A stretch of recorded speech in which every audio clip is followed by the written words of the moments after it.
નમસ્કાર વિદ્યાર્થી મિત્રો, શ્રી એમબી કર્ણાવત હાઈસ્કૂલ પાલનપુર સંચાલિત યુટ્યુબ ચેનલ પર હું ભાવેશ પ્રજાપતિ આપનું હાર્દિક સ્વાગત કરું છું.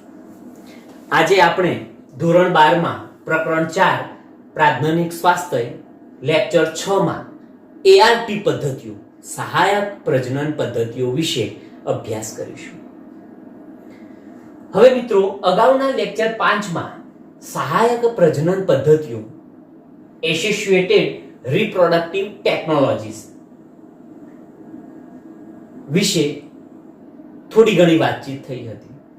હવે આજે આપણે એઆરટી પદ્ધતિઓમાં અલગ અલગ પદ્ધતિઓનો અભ્યાસ કરીશું.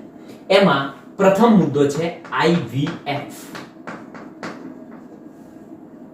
હવે આઈવીએફ છે એમાં ટોટલ બે પદ્ધતિઓ છે. એક ઇન વિટ્રો ફર્ટિલાઇઝેશન અને બીજા નંબરની છે in Vivo fertilisation.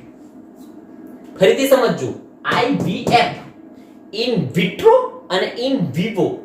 In vitro એટલે શરીરની બહાર, ઇન વિટ્રો ફલન અને ઇન વિવો ફલન. ઇન વિટ્રો ફલન એટલે શરીરની બહાર ફલન કરવામાં આવે,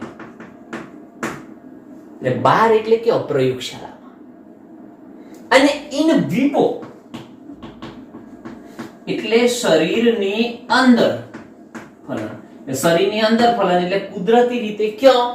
અંડવાહિનીમાં આ ક્રિયા કરવામાં આવે. તો આવા બે મુદ્દાઓ છે જેમાં આઈવીએફ પદ્ધતિમાં આપણે મૂળ બે પદ્ધતિઓનો અભ્યાસ કરીશું. એક પદ્ધતિ છે ઝેડઆઈએફટી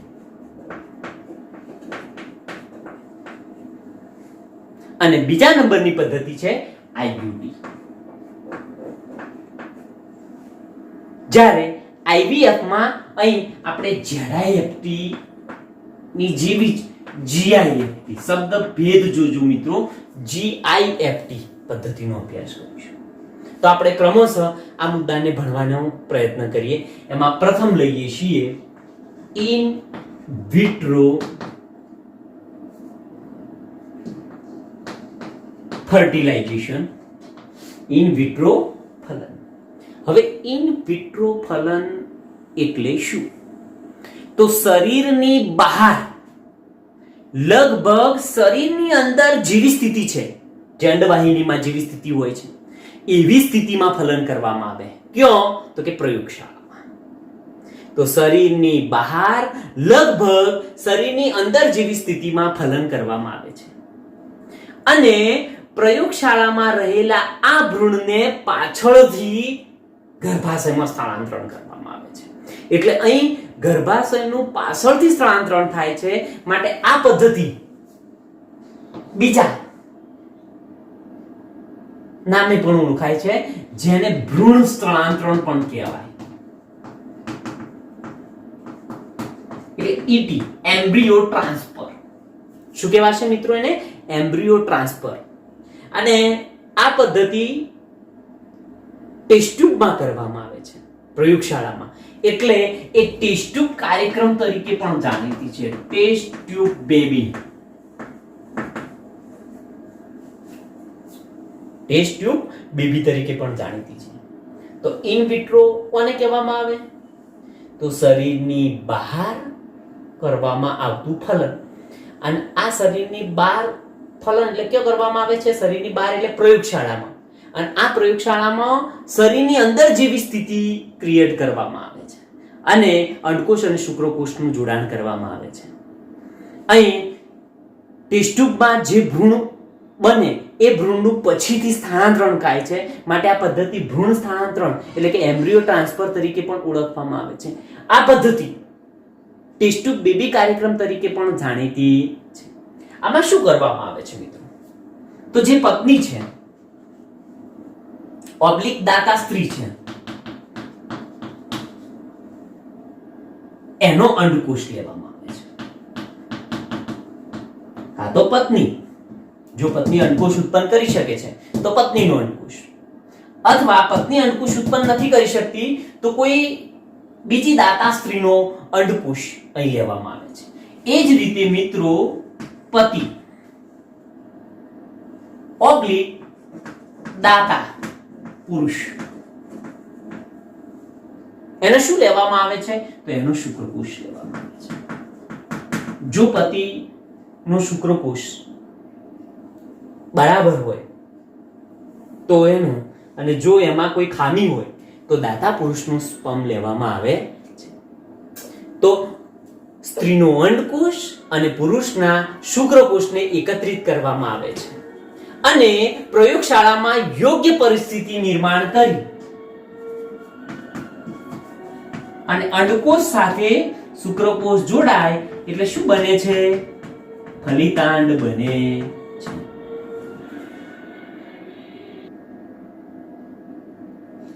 હવે મિત્રો ફરી સમજી લો કે પત્ની અથવા દાતા સ્ત્રીનું શું લેવામાં આવે છે? અંડકોષ.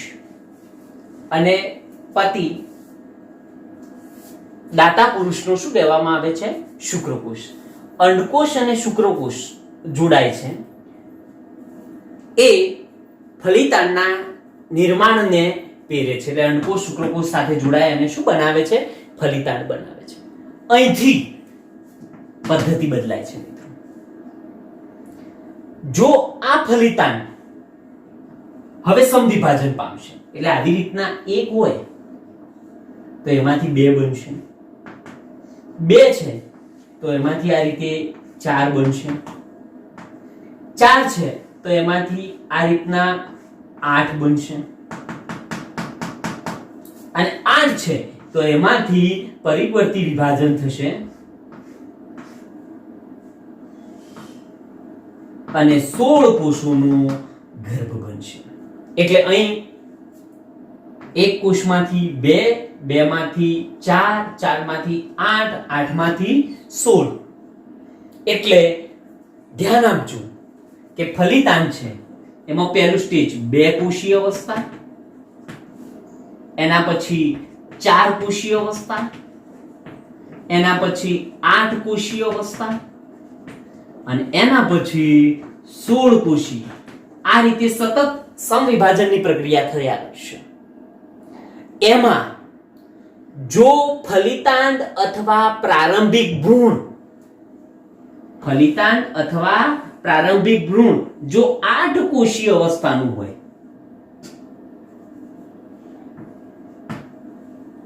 જો 8 કોષીય અવસ્થાનું હોય તો આવા ભ્રૂણને અંડવાહિનીમાં સ્થાનાંતરણ કરવામાં આવશે.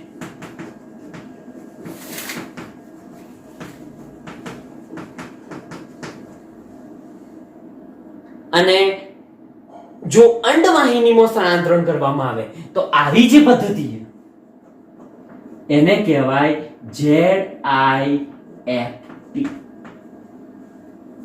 હવે ZIFT કેમ કહ્યું? તો Z એટલે ZIFT, એટલે Z એટલે ઝાયગોટ, Z એટલે ઝાયગોટ, I એટલે ઇન્ટ્રા, F એટલે ફેલોપિયન, F એટલે ફેલોપિયન, અને T એટલે ટ્રાન્સફર.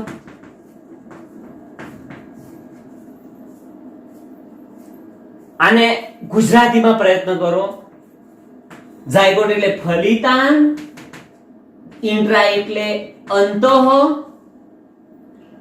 ફેલોપિયન એટલે અંડવાહિની, અને ટ્રાન્સફર એટલે સ્થાનાંતરણ. તો હવે પૂરું નામ ફરી ક્લિયર કરો. આવી જે પદ્ધતિ એને ZIFT કહેવામાં આવે. ફલિતાંડ અંતઃ અંડવાહિની સ્થાનાંતરણ. શું કહેવામાં આવે? ફલિતાંડ અંતઃ અંડવાહિની સ્થાનાંતરણ. અંગ્રેજીમાં બોલો મિત્રો, ઝાયગોટ, ઇન્ટ્રા, ફેલોપિયન, ટ્રાન્સફર. ચલો આ પદ્ધતિ ને ફરી એકવાર રિવિઝન કરીએ કે અંડકોષ શુક્રકોષ સાથે જોડાય એટલે ફલિતાંડ રચાય.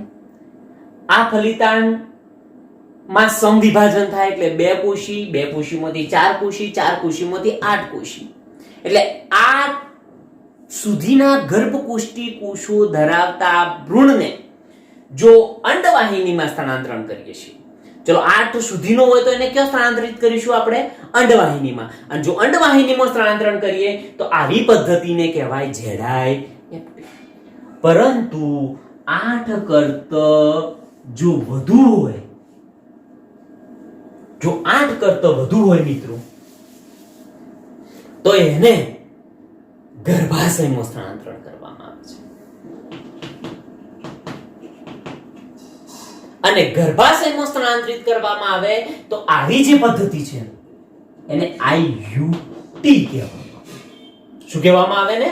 IUT. ધ્યાન આપજો, 8 કરતા વધુ, 8 હોય, 8 સુધીનું, જો 8 સુધીનું ગર્ભકોષ્ઠી કોષ હોય તો એને ક્યાં સ્થાનાંતરિત કરીશું? આવા ભ્રૂણને અંડવાહિનીમાં. પણ 8 કરતા વધુ હોય તો આવા વધુ ગર્ભકોષ્ઠી કોષો યુક્ત ભ્રૂણને ગર્ભાશયમાં સ્થાનાંતરિત કરવામાં આવે અને આવી પદ્ધતિને કહેવાય IUT. IUT નું પૂરું નામ મિત્રો જોઈશું. IUT. I એટલે ઇન્ટ્રા, ઇન્ટ્રા એટલે અંતઃ, યુટેરાઇન, યુટેરાઇન, યુટેરાઇન, યુટેરાઇન એટલે ગર્ભાશય. અને સ્થાનાંતરણ એટલે ટ્રાન્સફર, એટલે સ્થાનાંતરણ. તો અંતઃ ગર્ભાશય સ્થાનાંતરણ અથવા અંગ્રેજીમાં શું કહેવાય? Intra યુટેરાઇન transfer. તો મિત્રો આ એની આ પદ્ધતિ રહી. IVF ની 2 પદ્ધતિઓ છે, એક ZIFT અને B IU. તો IVF ઇન વિટ્રો ફલન, જે શરીરની બહાર ફલન કરાય એની 2 પદ્ધતિ ZIFT અને IUT. ચલો 8 સુધીના હોય તો અંડવાહિનીમાં સ્થાનાંતરણ કરીશું, જેને ZIFT કહેવાય. અને 8 કરતા વધુ હોય, 16, 32, 64, તો 8 કરતા વધુ હોય તો એને આપણે ગર્ભાશયમાં સ્થાનાંતરિત કરવામાં આવે. આવી પદ્ધતિને IUT કહેવામાં આવે છે. હવે મિત્રો આપણે ઇન વિવો પદ્ધતિ વિશે ભણવા માટે જઈ રહ્યા છીએ. In Vivo.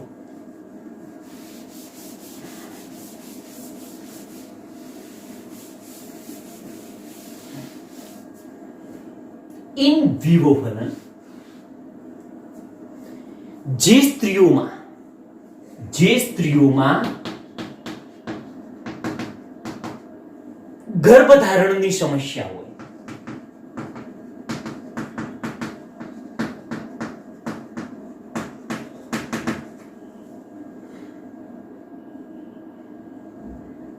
એવી સ્ત્રીઓ માટે આ પદ્ધતિ મિત્રો અપનાવવામાં આવે. In Vivo. ફરીથી સમજજો, જે સ્ત્રીઓમાં ગર્ભધારણની સમસ્યા હોય એમની સહાયતા માટે ઇન વિવો ફલન થી બનતા ભ્રૂણને સ્થાનાંતરણ માટે ઉપયોગમાં લઈ શકાય છે. અને એના માટેની આપણે એક પદ્ધતિ ભણવાની છે GIFT. GIFT. G નો મતલબ થાય છે ગેમેટ. ગેમેટ એટલે જન્મ. ગેમેટ. I નો મતલબ થાય છે ઇન્ટ્રા. I નો મતલબ શું થાય છે? ઇન્ટ્રા. F. F નો મતલબ થાય છે ફેલોપિયન. અને ટ્રી આની ટ્રાન્સફર.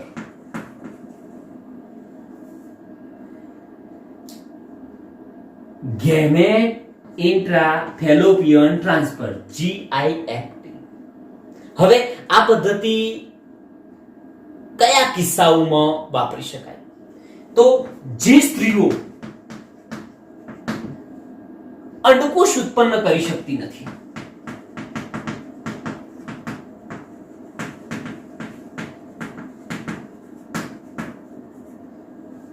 જે સ્ત્રીઓ અંડકોશ ઉત્પન્ન કરી શકતી નથી, ચલો એ અંડકોશ ઉત્પન્ન નથી કરી શકતી, પરંતુ એમાં ફલનની ક્રિયા થાય છે અને ગર્ભધારણની પણ ક્રિયા થઈ શકે છે. એટલે કે બાળકના આગળના વિકાસ માટેનું યોગ્ય પર્યાવરણ એ પૂરું પાડી શકે છે. આવી સ્ત્રીઓ માટે આ પદ્ધતિ વપરાય. ચલો હવે આવી જે ઘટના છે એમાં ખાલી શું કરવામાં આવે તો દાતા સ્ત્રી છે એની પાસેથી અંડકોષ લેવામાં આવે અને જે પતિ છે એનો શુક્રકોષ અને અંડવાહિનીમાં એને સ્થાનાંતરિત કરી દેવામાં એટલે ઓટોમેટિક ફલિતાંડ બનશે. પણ આ જે ફલિતાંડ બનવાની ક્રિયા છે એ ક્યાં થશે મિત્રો? પ્રયોગશાળામાં નહીં, અંડવાહિનીમાં થાય છે. ખાલી દાતા સ્ત્રી પાસેથી અંડકોષ લઈ અને સ્ત્રીની અંડવાહિનીમાં મૂકી દેવાનું. બાકી બધી જ ક્રિયાઓ કુદરતી રીતે જે નિયમ પ્રમાણે થતી હોય એ જ ક્રિયા. ફરીથી સમજજો. પહેલા તો જીઆઈએફટી પદ્ધતિ કોના માટે છે? કે જે સ્ત્રીઓ અંડકોષ ઉત્પન્ન કરી શકતી નથી, પરંતુ એવી સ્ત્રીઓમાં ફલનની ક્રિયા થાય છે અંડવાહિનીમાં. આગળના વિકાસ માટે ગર્ભાશય છે એ યોગ્ય પર્યાવરણ પૂરું પાડી શકે છે, એટલે કે ગર્ભધારણની પ્રક્રિયા પણ થઈ શકે છે. તો આવી સ્ત્રીઓ માટે આ પદ્ધતિ છે, જેમાં કોઈ દાતા સ્ત્રી હોય એની પાસેથી અંડકોષ લઈ અને જે સ્ત્રી ગર્ભધારણ કરવા ઈચ્છે છે એની અંડવાહિનીમાં સ્થાનાંતરિત કરી દેવું અને બાકી બધી કુદરતી પ્રક્રિયા જેમ થાય છે એમ થવા દેવું. તો મિત્રો આમ કુલ 3 પદ્ધતિઓ થઈ. એક ZIFT, IUT અને GIFT. અહીં ધ્યાન આપજો મિત્રો, GIFT છે જેમાં ફલનની ક્રિયા શરીરની અંદર અંડવાહિનીમાં થાય છે, એટલા માટે ઇન વિવોમાં આવે છે. જ્યારે ZIFT અને IUT પદ્ધતિ છે જેમાં ફલનની ક્રિયા શરીરની બહાર એટલે પ્રયોગશાળામાં થાય છે, માટે ઇન વિટ્રોમાં આવે છે. નામ બંને એક જેવા છે, IVF. આ બધી પ્રક્રિયા છે એ IVF માં ગણાય છે.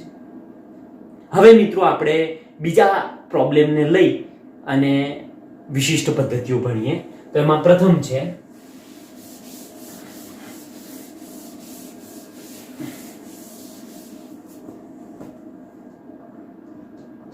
ચોથી પદ્ધતિ ICSI. ગુજરાતી નામ જોઈએ અને સાથે સાથે અંગ્રેજી ઇન્ટ્રા. ઇન્ટ્રા એટલે અંતઃ.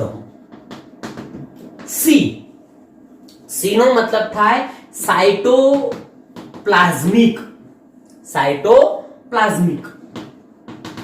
એટલે કે કોષરસીય. અને S એટલે સ્પર્મ. SPERM સ્પર્મ એટલે શુક્રકોષ. અને I નો મતલબ થાય ઇન્જેક્શન. એટલે નિક્ષેપણ દાખલ કરવું એમ.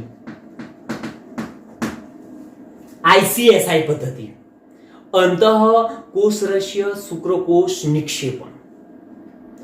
પ્રયોગશાળામાં ભ્રૂણ બનાવવાની આ એક વિશિષ્ટ પદ્ધતિ છે મિત્રો, જેને ICSI કહેવામાં આવે.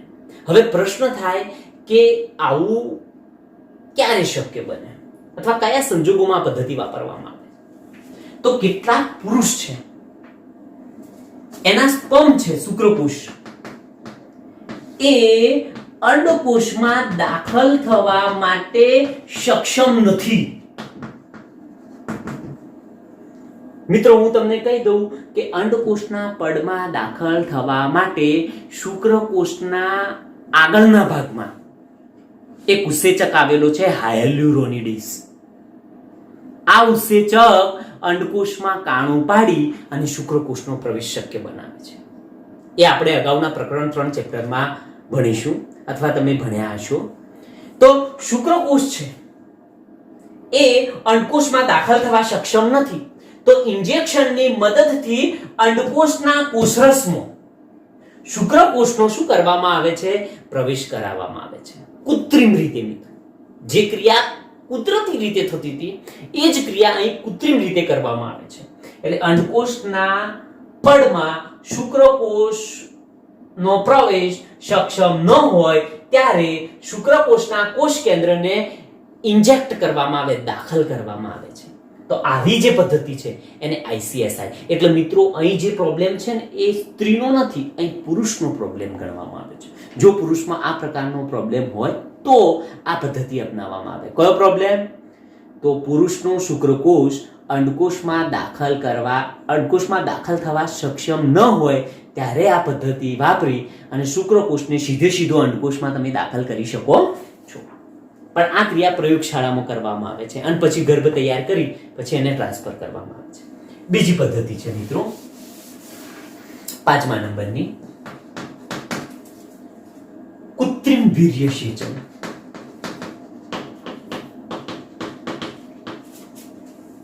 Artificial insemination. Artificial insemination.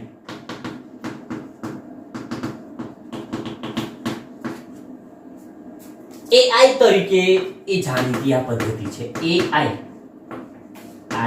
Artificial no A અને ઇન્સેમિનેશન નો. હવે વંધ્યતા અથવા તો આપણે એને કહીએ છીએ મિત્રો અફળદ્રુપતા. હવે આ પ્રોબ્લેમ પુરુષને લગતો છે મિત્રો. ઘણીવાર પુરુષ સાથી સ્ત્રીમાં વીર્ય દાખલ કરવા સક્ષમ ન હોય. એટલે એનો મતલબ એ થયો કે પુરુષ સાથીના શિશ્નમાં જરૂરી ઉત્થાનની પ્રક્રિયા થતી જ ન હોય તો, અથવા તો એના સ્ખલનમાં શુક્રકોષની સંખ્યા ખૂબ જ ઓછી હોય ત્યારે આ પદ્ધતિ અપનાવવામાં આવે છે. કયા સંજોગોમાં આ પદ્ધતિ અપનાવવામાં આવે છે? 2 સંજોગો. એક, પુરુષ સાથી સ્ત્રીમાં વીર્ય દાખલ કરવા અસક્ષમ હોય, એટલે કે જરૂરી ઉત્થાનની પ્રક્રિયા હોય એ મંદ હોય અથવા થતી ન હોય. બીજું, સ્ખલન થાય છે પણ સ્ખલનમાં શુક્રકોષની સંખ્યા ઓછી હોય.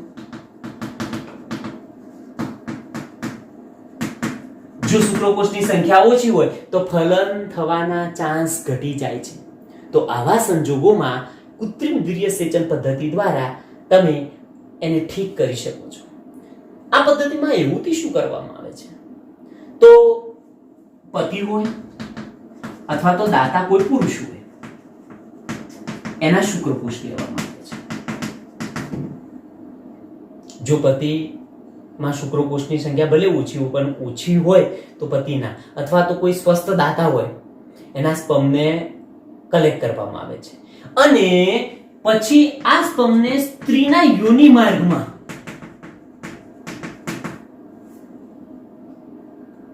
અથવા ગર્ભાશયમાં દાખલ કરવામાં આવે છે કૃત્રિમ રીતે.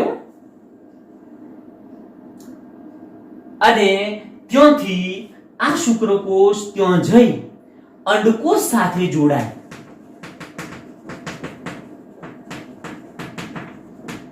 અને પછી ફલિતાંડ બનાવે છે. એટલે આપેલી ક્રિયા શરીરની અંદર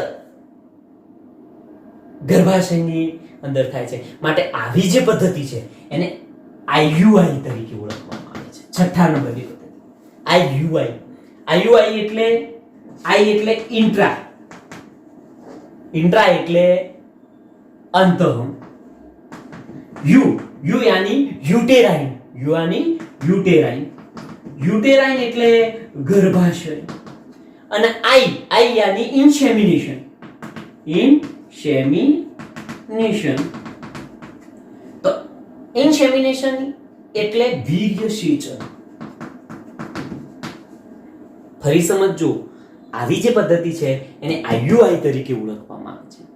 તો આ પદ્ધતિમાં વીર્યને પતિમાંથી અથવા સ્વસ્થ દાતામાંથી એકત્ર કરવામાં આવે. પહેલા એને એકત્ર કરવામાં આવે અને કૃત્રિમ રીતે સ્ત્રીના યોનિ માર્ગમાં અથવા ગર્ભાશયમાં દાખલ કરવામાં આવે છે. બાકીની ક્રિયા કુદરતી રીતે થાય છે. તો આવી જે પદ્ધતિ છે એને IUI તરીકે ઓળખવામાં આવે છે, અંતઃ ગર્ભાશય વીર્ય સેચન. જો કે વિકલ્પો મિત્રો ઘણા છે. આ બધી પદ્ધતિમાં વિશિષ્ટ નિષ્ણાતો અને મોંઘા સાધનો દ્વારા ચોકસાઈપૂર્વકના સંચાલનની જરૂર હોય છે. તેથી આ સવલતો હાલમાં આપણા દેશમાં ખૂબ જ ઓછા કેન્દ્રમાં ઉપલબ્ધ છે. દેખીતી રીતે આનો લાભ ખૂબ જ મર્યાદિત સંખ્યાના લોકોને પરવડે છે, એટલે મોંઘી છે.